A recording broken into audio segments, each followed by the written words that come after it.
Kim Pao, kasalukuyang nasa airport na at pauwi na ng Manila. Luggage ni Kim, lahat dala ni Pao.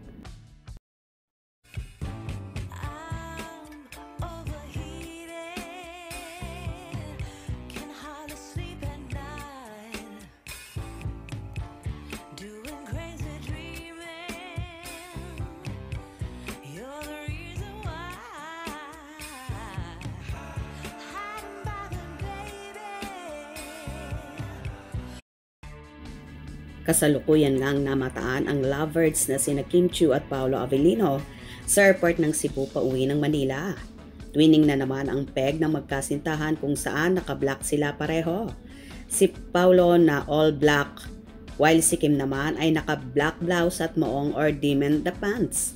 Halos lahat naman ng maleta ni Kim ay dala-dala ni Paolo at siya ang nagtutulak ng cart, while si Chinita Princess ay nasa tabi lang niya habang naglalakad sila. Usap-usapan naman na nag-relax at nagbohol muna sina Kim at Paolo para mamili ng ilang pasalubong.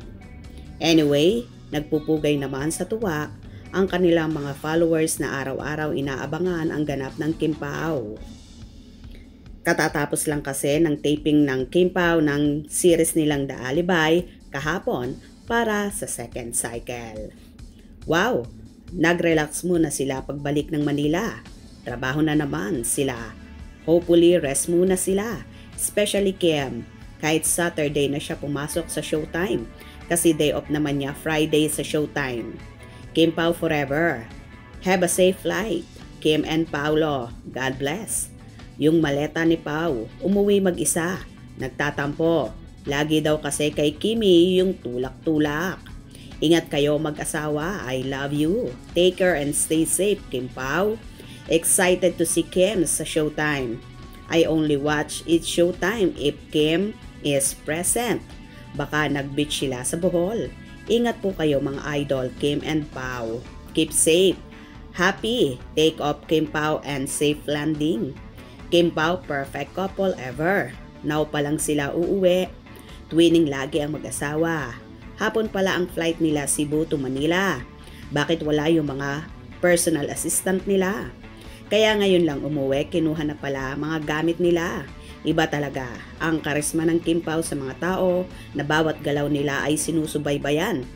Kaya nga malimit nagtatago ang Kim Pao kapag personal na nalakad nila. Dahil minsan wala na silang privacy at di na nila ma-enjoy ang relasyon na meron sila. Kasi nga masyado silang sikat at naglipa na ang mga mata ng mahahaderang chismosa. Anyway, makakapag-relax din sila matapos lang ang kanilang mga commitments. Ang importante palagi silang magkasama, workman yan or di related sa trabaho. Makita nating happy sila, panatag na ang buong Kim Pao Ladya. Tama ba ako mga ka-Kim Pao? Hope you enjoy. Please subscribe for more info.